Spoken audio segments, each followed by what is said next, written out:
not quite my tempo. Here we go. Hello, all you wonderful people.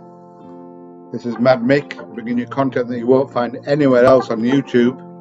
This is a brand new Zontes 350T, and we're going to do an oil change.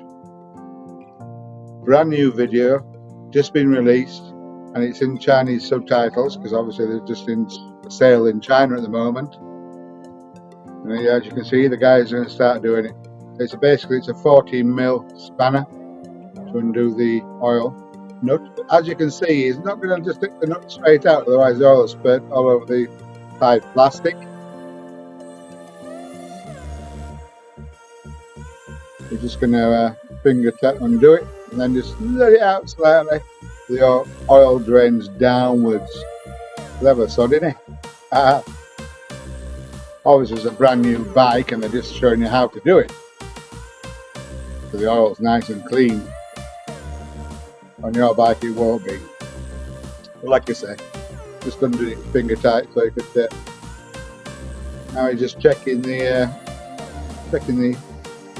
washer off, and there's a magnet on the end there that might catch any iron particles that come out of the engine, you know, fine particles. Clean them off. Give it a good wipe, and then you can put the sealing ring back on there and tighten it back up. The tightening torque is 24 Newton meters of torque, which is minus or plus 4 Newton meters. So just basically finger tighten nice and tight once you've got it on there.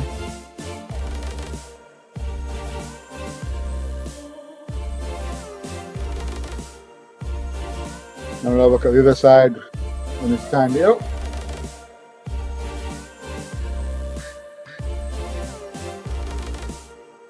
Like I say, it's only 24 Newton meters, so it's really just a push, then a push again to make sure it's on there.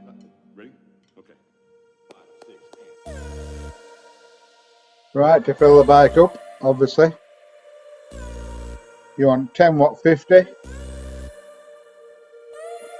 And you want 1,600 millilitres of oil if you're just not changing the actual oil filter as well. If you're changing the oil filter as well, you do this before putting the oil in, you'd want 1,700 millilitres of oil if you were changing the oil filter. I've got an oil filter video I'm just doing at the moment, and I'll bang that on YouTube as soon as I can. And that's it, that's brilliant. All done and dusted. Nice and easy, do it yourself. Which of the manufacturer shows you how to do it. The Japanese could learn by what they're doing and showing people how to do stuff, but then again the dealership could lose money. That's it, the wipe up and it's all done. There's a little check on the side if you want to check it. Thank you for watching. Don't forget to like, subscribe and hit that bell notification so you don't miss out on all our new content. Loads of new content you won't see anywhere else on YouTube. Bye for now, Mad Mick signing out.